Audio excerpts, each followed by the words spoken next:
Ang mabuting balita ng Panginoon ayon kay San Mateo. Noong panahong iyon, nagpunta si Jesus sa lupaing malapit sa Tiro at Sidon. Lumapit sa kanya ang isang Kananeyang naninirahan doon at malakas na sinabi, "Panginoon, anak ni David, mahabag po kayo sa akin. Ang anak kong babae ay inaalihan ng demonyo at masyadong pinahihirapan." Ngunit daputok may di tumugon si Jesus.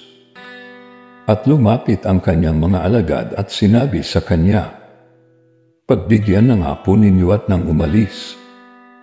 Siya'y nag-iingay at susunod-sunod sa atin. Sumagot si Jesus, "Sa mga tupang naliligaw ng sambahayan ng Israel lamang ako sinugo." Ngunit lumapit sa kanya ang babae, lumuhod sa harapan at ang sabi, "Tulungan po ninyo ako, Panginoon."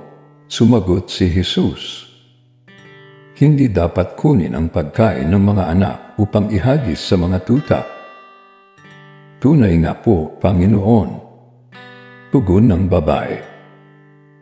Ngunit ang mga tuta man ay nagsisikay ng mungong nalalaglag sa hapag ng kanilang Panginoon. Kaya't sinabi sa kanya ni Jesus, "Napakalaki ng iyong pananalig. Mangyayari ang hinihiling mo."